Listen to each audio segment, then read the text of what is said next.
Hi, it's Janet with the Oasis, and I have Maxine with me today. We just wanted to touch base and give you an update on what's happening at the sanctuary, and we're going to give you the opportunity to tour some of the aviaries virtually. This is a time of year in April where we would have been preparing for Discover the Oasis. That happens the first week of May. And unfortunately, because of coronavirus, we had to cancel that event. So we thought that it would be a good time to share what's going on and do it virtually. And we hope you all enjoy what you're going to see and hear from our caregivers. We have been busily trying to prepare the new building for all of the birds, and you're going to see a tour of that building finally.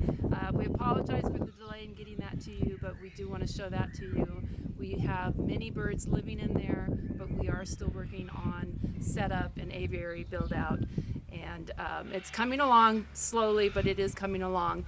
Most of the exterior work we have put on hold for now, just to make sure that we are being sound with our finances. We want to make sure we're not spending money where not needed. So the groundwork that we need to do outside and some of the plantings have just been put on hold for a little bit.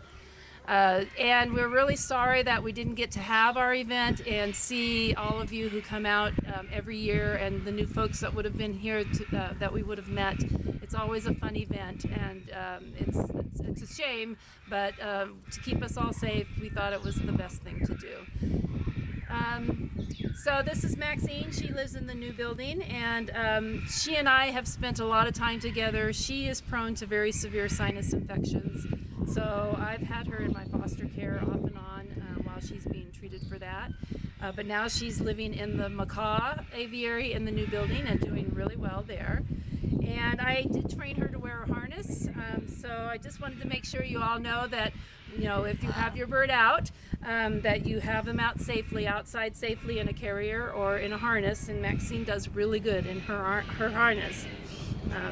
She's actually not a very good flyer, but I still wouldn't want to risk her taking off, so she comes out in her harness and gets some sunshine this way with me. I also want to thank our staff and our board of directors for helping and keeping things going during this time. We're here every day working with the birds. We don't get to stay at home, and we're being very cautious about visitors. We really have no visitors on the property at this point, and so or volunteers. So we're having to fill in all the gaps just with our staffing.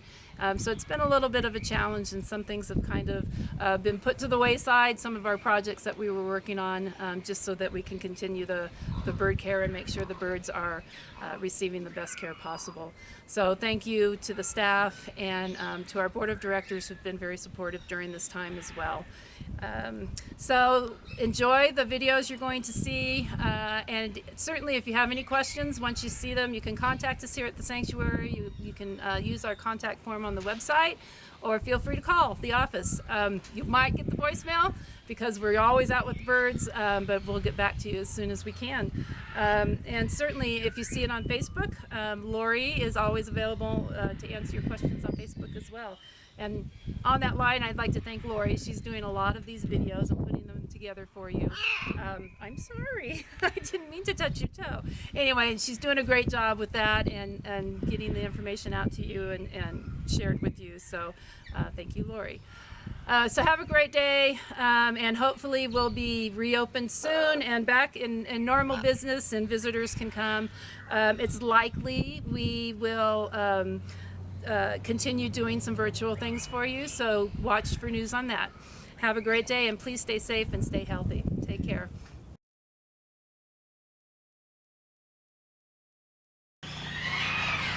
Hi, so we're in the middle of the bird field here, and I just thought it would be nice to show you a little perspective of some of our aviaries.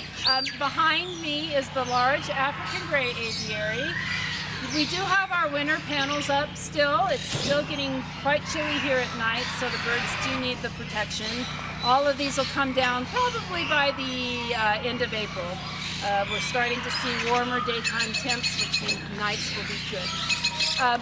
Behind the grays is the large Macaw aviary, and it houses about 33 or 4 macaws. And then this fun aviary is for our Quakers. It's actually 3 buildings that are tied together or connected together by what we call the flyover, which is that tube structure above, so the birds can fly through that and go from building to building, or a lot of times they just hang out up there for the sunshine, and when it's raining they love to go and bathe up there. Over here to my right is our Lorikeet aviary. We have a small flock of Lorikeets. It's hard to even see from the outside into there because it is screened due to their liquid nectar diet. We do want to protect them from insects and bees, so their aviary is screened. And then right next to that is our small bird and ringneck aviary. This was the very first aviary built here on the property. Sybil built it in 2003 for the small birds. The smaller section where the ringnecks are has housed everything from Quakers to African Greys, but it's now our ringneck aviary. And then just to the east of that is a small structure we call the pod, and that has 2 smaller aviaries with cockatoo pairs, and then our toucan in the octagon aviary. So just to give you an idea of some of the aviaries in the area, and we certainly have a few more that you'll see as well.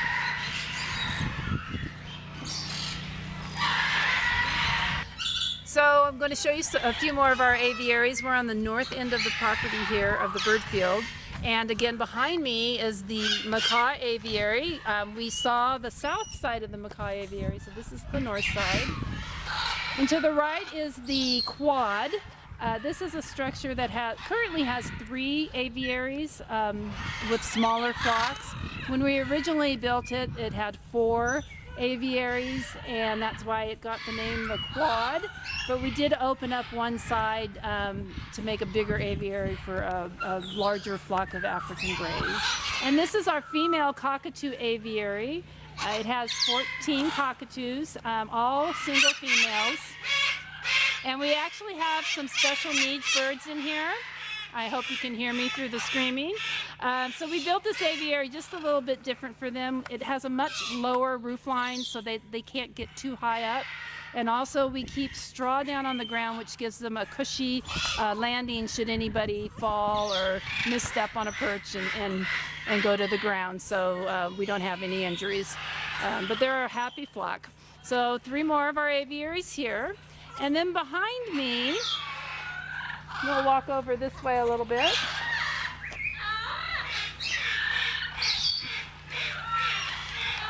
You can get a good view of our new bird building across the field here. So these are the outside aviaries, which we're still building out. We don't have a lot of our perching in there. We're still working on our substrate. And we are hoping to get that done relatively soon because the great weather is here and we want the birds to be able to enjoy it. In between that building and where we are now is where our new service center will be built. We are still fundraising for that project. We have quite a ways to go, but we know we'll get there someday. And so we actually have the site prepped. The electrical panel is in, the septic system is in. And so we're just waiting to raise the funding to complete the building. But that will be located right here, which will give us great access to a lot of the aviaries for feeding the birds and keeping them maintained as far as their food and servicing their needs.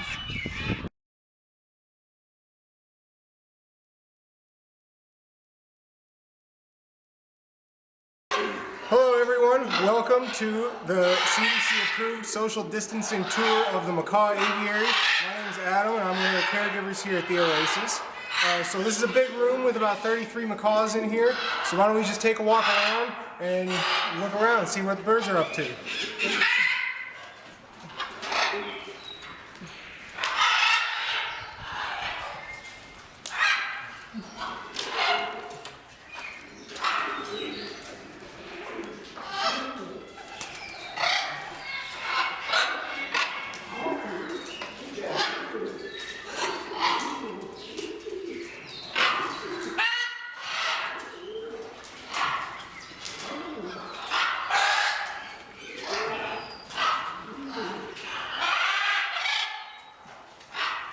So, like I said, we have about 33 macaws in here. This one is a scarlet macaw. This is Jackie Sparrow. So there are 2 other scarlet macaws in here. There are a handful of military macaws, which are the all green birds. There are green-winged macaws that are eating over on that tray over there. That's Ariel and Henry. And there are blue and gold macaws. Those are blue and yellow ones. And there are some hybrid macaws in here. Macaws are very loud. They're so loud that this is the second time that we're filming this, so hopefully you all can hear me this time. They just ate, they're eating right now, so hopefully they're less loud. There are also a few pigeons in here. They're in here on purpose. They're also rescue birds. Macaws are very loud and they're very colorful.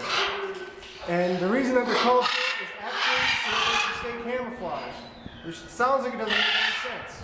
But the way that these guys live out in the rainforest in South America, they live in pretty small family groups, but they they live in pretty small family groups, but what they do is they eat seeds and nuts. As you can see, I've given Jackie a couple of nuts, and he's just going to town. They're very good. They have nutcrackers built into their faces, as you can see. So the nuts are no problem for them. But since they eat seeds and nuts and some fruit, they miss some of the minerals that they need, the essential minerals in their diet. So they go to the clay licks and eat the dirt and get some extra minerals. And when they're there, they go, all the scarlet macaws go, the blue and gold macaws go, whoever's around will go to the clay lick all together. And there's a whole bunch of macaws at the clay lick. And if there's a predator coming by, they all start screaming super loud. It's loud enough that they can hear each other across the rainforest for a couple miles. And they all take off and flap their colorful wings. And that's very confusing if you're a hawk trying to catch a lunch. So it does actually keep them safe as a group. The birds here, we give them, you can look in here. We've got their pellets, their Zupreme pellets. We mix up a whole bunch of vegetables and fruits and vegetables and chop them up with a big industrial grade food processor. And we do give the macaws some extra nuts. Not all the birds do get nuts every day, but the macaws, since that's such a big part of their own natural diet, they do get them every day. We do rotate every day. A different group of birds will get treats, extra nuts and crackers and stuff like that. And they all always really enjoy that. I really do like the macaws personally. I think they're a lot of fun, even when they're yelling so loud that I have to yell and you still can't hear me on the recording. They have a lot of personality. There are smaller macaw species, but we don't keep any of them in here just for their own safety. That doesn't mean that they are any less macaw than these guys are, though. All the birds in here are able to fly. Whether they do or not is up to them. It does take a lot of energy to fly, so they don't need to. They generally choose to walk or climb. Oh. What are you guys doing? Are you being funny? You just want some nuts, don't you? Want an almond? There you go. What about you? Okay.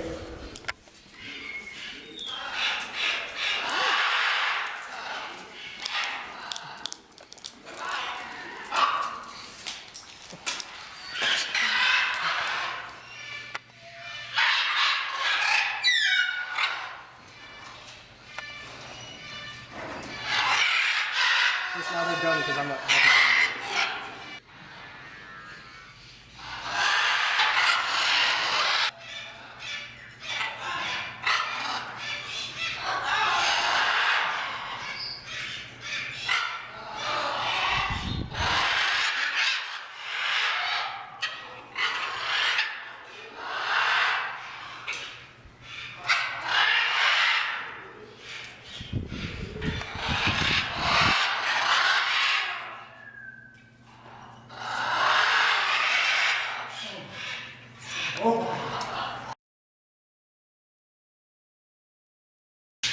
Hi, I'm Tanya, and I'm here in the small bird aviary aviary at the Oasis Sanctuary, where we house our parakeets and our cockatoos, and we have a couple doves and a couple borks and a Wesmont parakeet in here as well. They cohabitate very nicely together. They like to forage and hang out and treat each other. These guys in the cage here, they just aren't good flyers, so we wanted to keep them safe, and so they're in the cage, but out here with the other birds, so they can feel like they're in the community.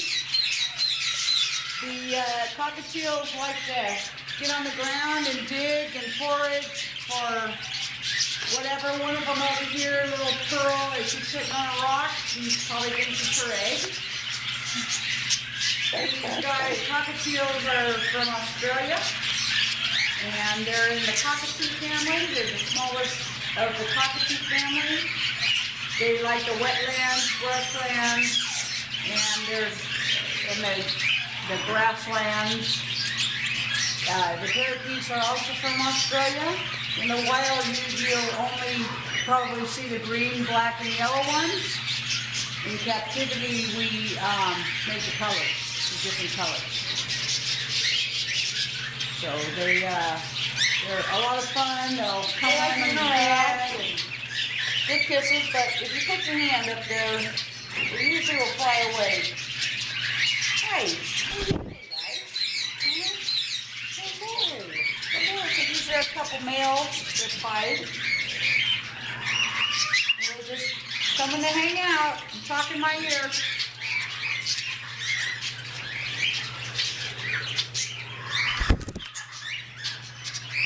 And the doves are over in the corner.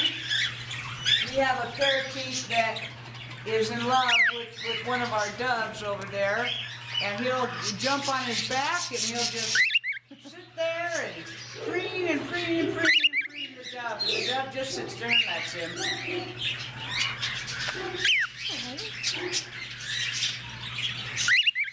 And right now there's a cockatiel on the camera that you can't see.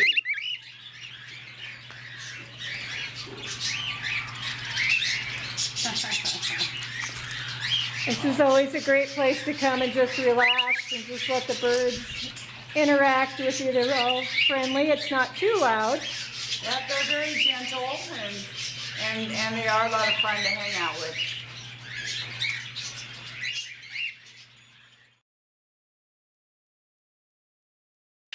Hi, my name's Laura and I'm one of the caregivers here at the Oasis, and we are in my favorite aviary right now, the African gray aviary. As you can see, it is full of many gray parrots. There are two species of gray parrot. There's the Congo, which is the most well known, that are the big silver birds with bright red tails, and the Chimna, which is a smaller gray and darker with a maroon tail and a horn-colored beak. They were only recently divided into two species, something that's very important for their conservation. You will also notice a few green birds in here. We have Merlin, our Jardines parrot, and he is the only Jardines parrot here, and they are not a very common species you see in aviculture.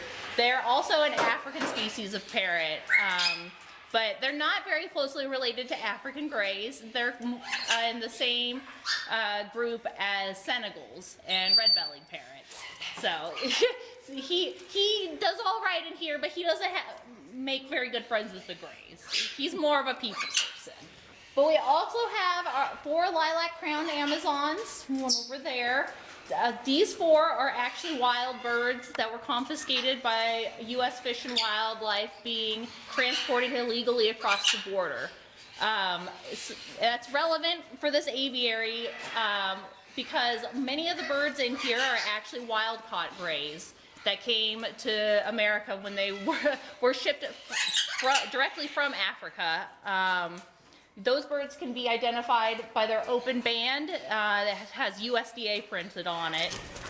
We no longer do that. We no longer export birds from Africa, but as the Amazon show, wildlife trafficking is still an issue with parrots. So it's always important to know where the birds that you have come from, because you don't want to accidentally support illegal trafficking of birds.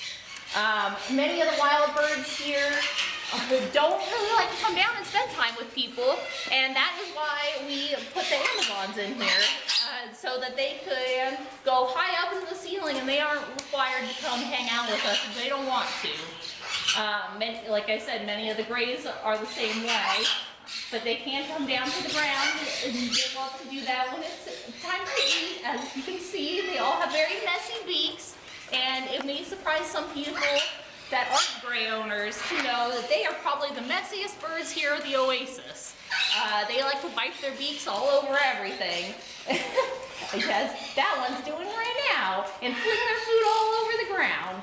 But that actually is all right, because then they get to partake in the natural foraging behavior, because in the wild, grays spend a lot of time on the ground looking for food and digging in the dirt and looking for seeds and sprouts and stuff like that. Our birds here love to dig in the ground, especially these two down here, Amber and Marley, and they love to dig holes and dig under the heaters. And that's something that a lot of people can't provide for their birds in captivity. Also, the fact that they have such a large space to fly around in. Almost all the birds out here in our gray aviary are fully flighted and able to get from one perch to the next. And if they can't, they have their own ways of figuring it out, or they at least can do small flight jumps. We do have grays elsewhere in the Oasis, but everybody in here has to be mobile enough to get from the food stands. In the wild, grays would flock together in very large groups because they're very social birds. And here they get to do that, and they also have their small family groups. In the wild, grays will leave their big flocks in the morning to go forage with their family groups, which are much smaller and consist of like older offspring, because the offspring don't leave the parents until they're a few years old, because they have a lot to learn about gray society and all the different vocalizations and what they mean and how to get along with all the other grays in the group. Our aviary is dedicated to the most famous African gray, arguably Alex. He was trained by Dr. Irene Pepperberg to identify lots of different objects, and you're very distracting, Linda. And he really changed the way that people think about gray, just avian intelligence in general. One of the things that was most impressive that he learned to do was understand the concept of zero, which most animals have not shown an ability to understand. And he also was tricked by optical illusions, just like people are. So that's pretty interesting. And if somehow you don't know about Alex the African gray, I highly suggest Googling him or reading Dr. Pepperberg's book, Alex and Me, because it is definitely an eye-opener about how intelligent grays really are. A lot of the birds in here and throughout the Oasis, but especially the grays, you'll notice are missing feathers. Those are generally self-inflicted. Feather destruction and feather plucking is very common in grays and cockatoos most often.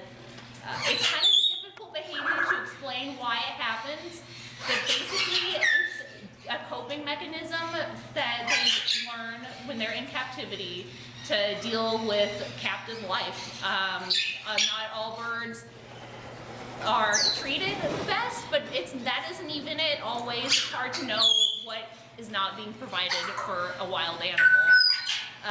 Feather destructive behavior has never been seen in the wild, so we believe that it is something that is exclusive to captive wild birds. The birds here, even once they are able to have a normal life and are happy, the behavior of feather plucking itself is a habit, just like biting your nails or trichomania in humans when you pull out your hair. So it's hard for them to stop. This bird over here, specifically, this is Rita. she's very sweet and she loves attention, but when you pet her, oftentimes she will pluck out her feathers, and it's very disturbing. You're not going to do it right now when you're on camera, but that's okay. Yeah, so she still does that. She still wants human attention, but she has a very happy life here. But whenever she gets it, she will go and rip out a feather. Yeah, why do you do that? So it's just something that is learned, and it's very hard for them to overcome. Thanks for watching, and hopefully next year some of y'all can come out and visit us here at the Oasis and discover the Oasis and meet some of these guys. They really enjoy. Why are you doing that? They really enjoy the attention and all the toys and food that you guys are able to donate for us. So we really appreciate it.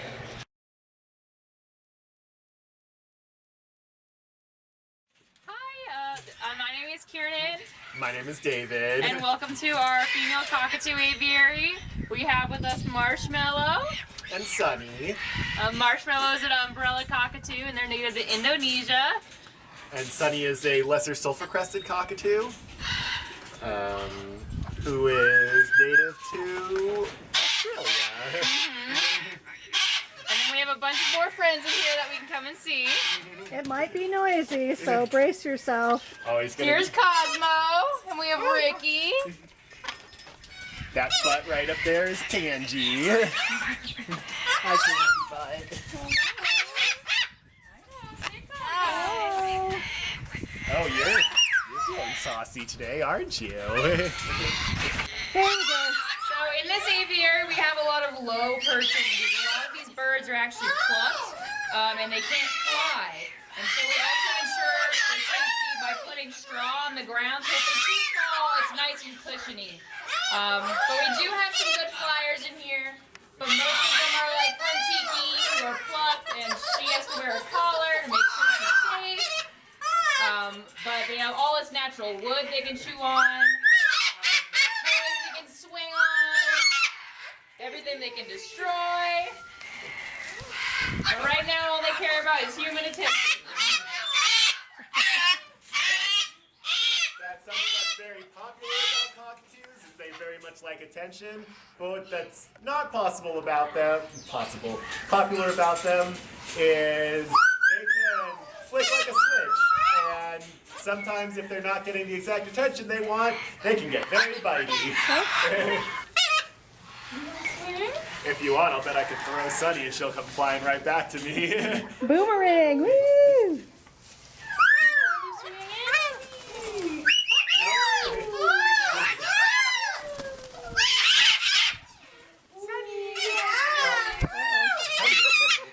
That's not what that goal was.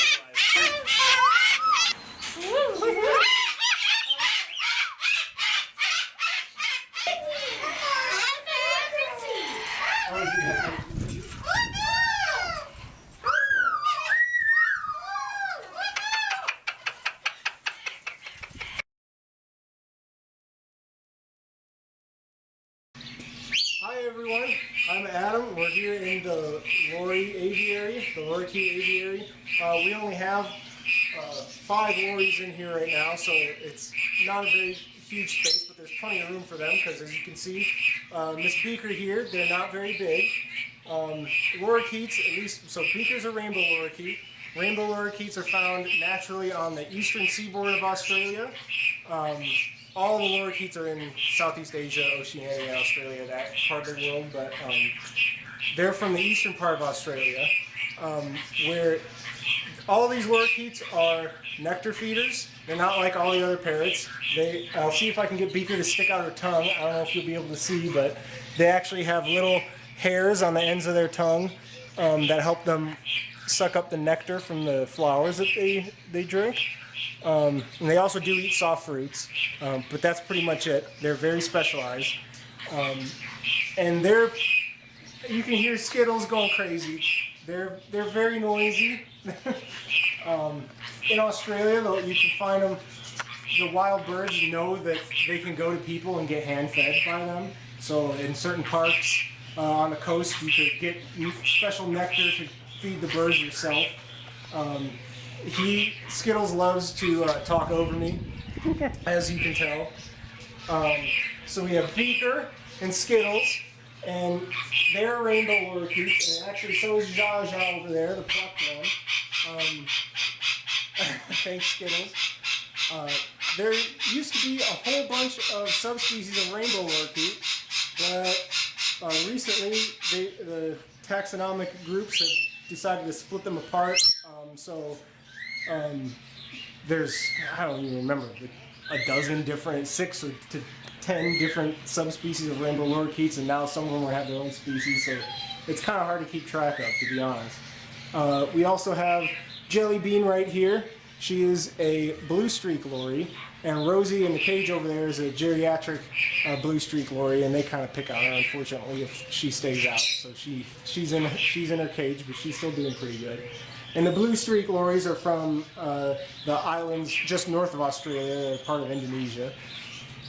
But they're the same deal. They eat nectar, they eat soft fruits. They are very brightly colored. They're very crazy and funny, as Jacques is showing you right now. And the lorikeets actually, especially the rainbow lorikeets, have been pests around Australia and New Zealand. Because there's so many of them, they will fly down and destroy stuff. They'll destroy crops. Our birds in particular, Beaker, really like corn, and so they'll go down and they could be a big problem for the native populations of people and birds. Because the rainbow lorikeets are actually somebody released them in New Zealand, where they're competing with some of the native birds there, and just being general pests. They also were released in Western Australia, where they're competing with Australian ringneck parakeets and other birds there as well. But we love our guys here. Skittles is a young bird. He's only, I think he'll be 4 years old today, or not today, this year. Happy birthday! Oh. And Skittles loves attention. Skittles loves it if you talk to him. If you... I guess you'll try to look at this one. It's alright. As far as these guys are as pets, like I said, they're very loud, they're very crazy. I'm a little worried that Zsa Zsa might want to bite me in the face, but usually she likes me, so I'm not too worried. Hi, you're a wild bird. So since they need to eat the nectar, like you can see in our feeding stands over here, they need the nectar, they need special kind of fruits. They're more prone to hemochromatosis or iron storage disease than other parrots are. And part of that is because of their diet. So they require a lot more upkeep. And since they predominantly eat nectar, they're very, very messy. And I personally would never want to have one of these birds in my house because since they eat mostly a liquid diet, you can imagine it kind of gets everywhere. And it's very sticky and difficult to clean as well. Hi, Zsa Zsa. Yes, I know. I'm paying attention to you. You're on my shoulder. Yes.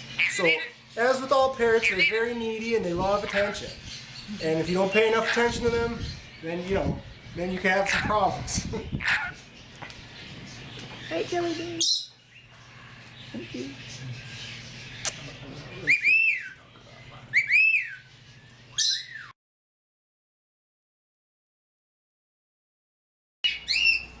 Hi, we're in the pumpkin trailer, small bird room. We have a number of cockatoos in here, and budgies, and lovebirds. So these are all either geriatric or special needs birds that can't be out in aviaries. And this has been their room for many years. And you can see it's quite crowded at this point. So we have a plan. We are rehabbing the main room in this building, which I'll show you in a minute. And these birds will be able to move into that much bigger space. And we're going to create aviary space for the birds that can be out. You can see a lot of cockatoos out. And we'll be able to get rid of some of these cages. There are some birds in here are pretty immobile, so they do need a cage to live in, and so we'll have to keep some of these for those birds. But our hope is that they'll have a much bigger and roomier normal space. gray cockatiel here is Ian, and he had a stroke about a year and a half ago. He's doing pretty well, but he doesn't fly great, and he's a little bit insecure on perching and getting around. So being out is a little bit of a challenge for him when he's got a lot of different area to maneuver through. So he's much happier in the cage. Doing all right there, Ian? And he's on daily medications to help with his blood flow so that his stroke risk is pretty minimal at this point. This is little Happy, and she's a lovebird that came out of our lovebird aviary. It's probably been 4 or 5 years now. And she's a little terror, as lovebirds can be. And she's getting quite old and has some issues as well. Mainly, she gets overly stimulated and overly hormonal. So we actually have to do deslorelin or hormonal implants for her. And that tends to calm her down. She was a chronic egg layer for many years, and we haven't seen eggs for quite some time now. But that's little Happy, and she is very happy. This is the main room in the pumpkin trailer, and it always has housed conures and similar sized birds. And all of those birds have been moved to the new bird building. They have their own big aviary space there. So this has become available. We actually had to take some time to rehab this because the birds had pretty much destroyed all the woodwork, the window frames. So we had a volunteer who offered to help us. Really kept the project cost down. But we have all new paneling up, which is a really easy surface to clean, new trim. We've got everything painted nice and freshly. We have tile around the windows now, so the birds can't chew that up, and it's easy to clean. So we are going to take this space for the small birds who you met earlier, and we'll probably make several aviary spaces so that we can get those birds, some of those birds out of cages. But even the birds that have to stay in a cage will have a lot more room, and it's much more spacious than where they're at now. So we still have some work to do. We need to get doors down and painted, and the next room I'm going to show you, we still have work to do in there, so those birds will have to move in here temporarily until their space is completed. So it's going to be a juggling issue with the birds until we can get all the areas rehabbed. This is what we call the Skippy room. This is where Skippy Cockatoo has lived for a number of years, and he's got a couple of other friends in here. And these birds are never caged, so it's quite a mess in here. They are cockatoos. This is Skippy here, and his friend Gandalf, and they're pretty bonded. And then Fred is a single Dawkins. He recently lost his mate Ethel. They were breeder birds, and so Fred's in his 40s, but still doing very well, and he enjoys spending time with Skippy and Gandalf. They do love to destroy things, so we have to be real careful in here with the trim, which is wood, and they've already got a few of the spots of the new trim chewed up, but we keep them busy with boxes and things.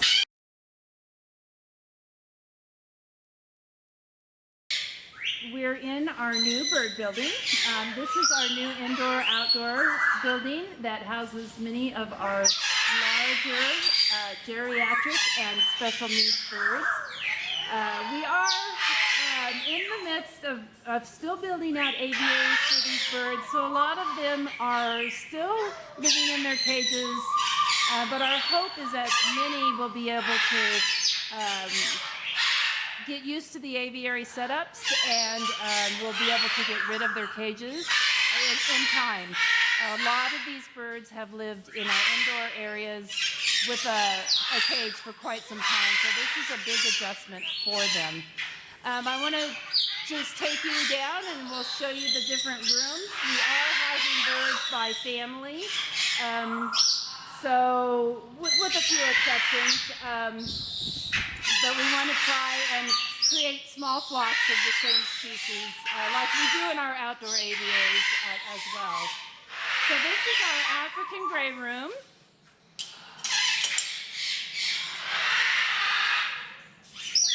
And we do have some perching put up in here already. And a lot of the birds in here, all of them except for 2, are not caged any longer. We have kept their cages just as they adjust, but they're doing very well out in the flock, getting to know each other and getting to know the aviary setup. The 2 that are in cages, one is a blind bird and the other has really severe arthritis. She's not very mobile, so she feels much more secure in her own space. And I can't even tell you right now how many parrots we have in here, but it's a pretty nice, happy, gray flock. But we have birds in here that have had strokes, some that have the arthritis, some with cataracts, again, the blind birds, some severe pluckers who can't be out in the big aviaries, and some very older, much older wild-caught birds who aren't great flyers, just don't have the strength that they used to have. So they're all doing really well in here. The second room is for our cockatoos. We have mainly umbrellas in here right now, but we will mix other cockatoo species in here. There is one bare-eyed. The 2 here in the cages are, you can see, pretty severe pluckers. So we're trying to figure out a great way to build them some perching lower to the ground. We don't want them falling off the high perches since they can't catch themselves in flight. We do have cement floors in here, so it could be a hard drop if they should fall. So we're still working on their setup. We do have 3 birds in here that are out all of the time at this point and doing really well. That's Brady up there, our bare-eyed. And then V in the cage here is out during the day, but we do take him at night because he tends not to come back to eat during the day, so we want to give him an opportunity to get some food and water during the evening hours. Hello, and this is a newer bird here. His name is Sassy too, and he just loves this whole setup. He's really taken to the aviary setup and never goes into his cage except to eat.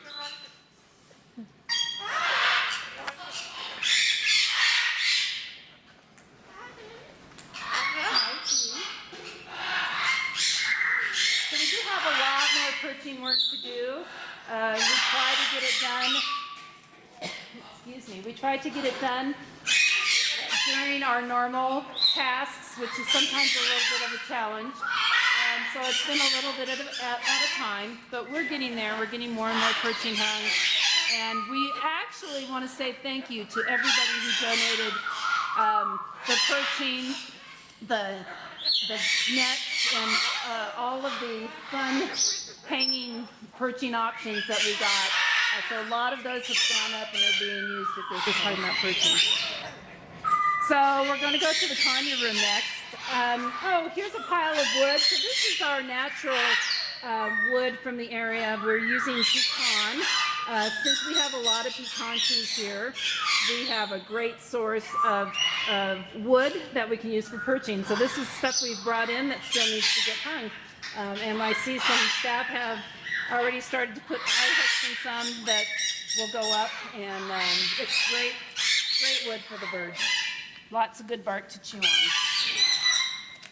And you can tell we're getting to the conure room. It's a little bit noisier. Although we have more than conures in here, but there are quite a few conures.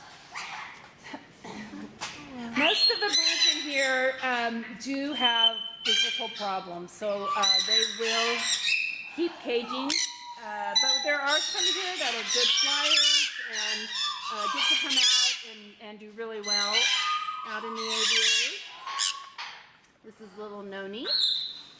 She's an older female. And she's actually now bonded with Jack over here, who is taking great advantage of the space in here. He's a good little flyer.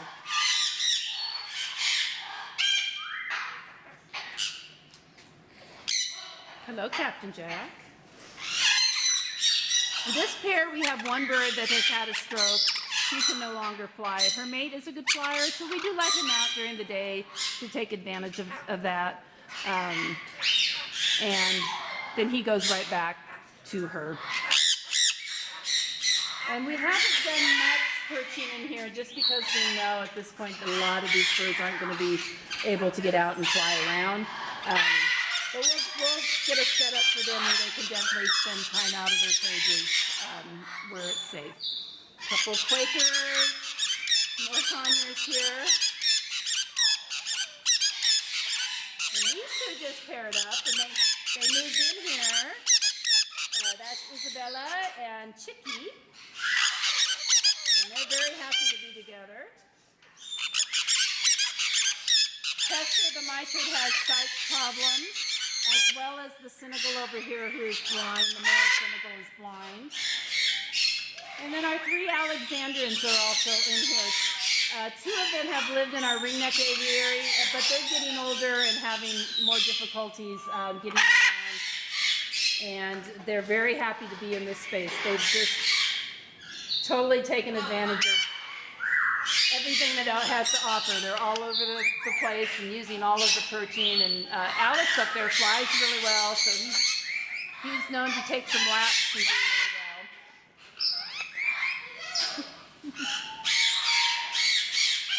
And that's Tinny. Hi, Tinny. So Alex has a very severe splay leg, so this shelf perch we have here we put up for him because he does need a flat surface to sleep on. He actually sleeps on his belly, so that's a good place for him. And this is our Amazon room, which is actually occupied by 4 Amazons and 3 macaws right now, but that's just temporary. The Amazons we have in here are all special needs. The macaws will be moving back out to our big aviary. The 2 big macaws had issues over the winter and came inside to be treated. So we've kept them in until weather gets warm, and they'll be going back outside to their flock in the big aviary. The severe macaw will stay in here. I think she's an appropriate size. We'll get along just fine with the Amazons. And this is Zoe. And actually Zoe, I'm not really sure why they got locked up. Zoe can stay out 24/7. We're trying to get her to climb up on the perching above her cage. She's always been very cage bound, and she's not yet decided that perching up there is something she wants to do. And when she does, and she finds out how wonderful it is, then we'll remove this cage, and she won't have to stay in her cage or on her cage anymore. And then our 4 special needs Amazons. Frankie is a blind bird.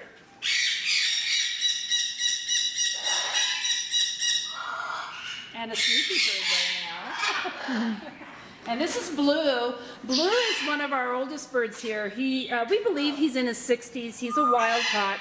He is missing his right eye, and he's very aggressive to both people and other birds.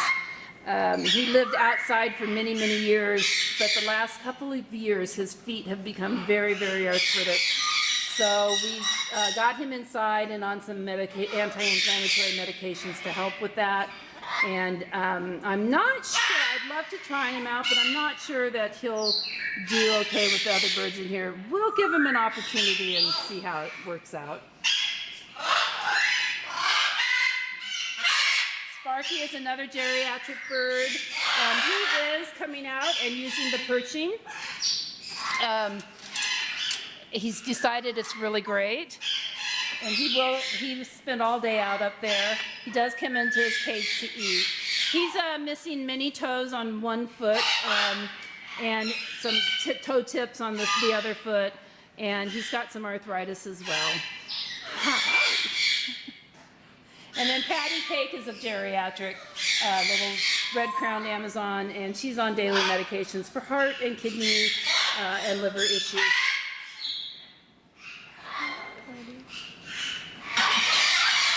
And last but not least is our macaw room. We do have some macaws in here that are out 24/7. And some we're not completely comfortable yet getting them out because there are a few birds in here that will go back to our aviary that tend to cause a little bit more havoc when all the birds are out. So we're still working out the flock dynamics in here and trying to get the birds used to each other. These two girls and another, which Maxine is hiding under a cage over here, they're out all of the time and they're doing very, very well.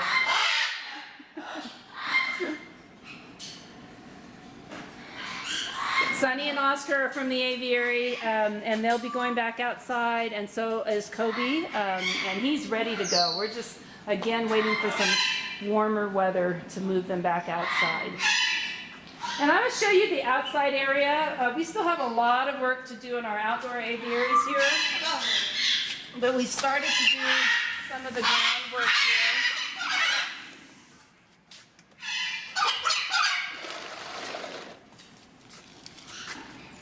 So the building has a porch here, so the birds who need to be in a cage, we can roll their cage out here and it can sit on the porch. And the birds can still get some fresh air and sunshine.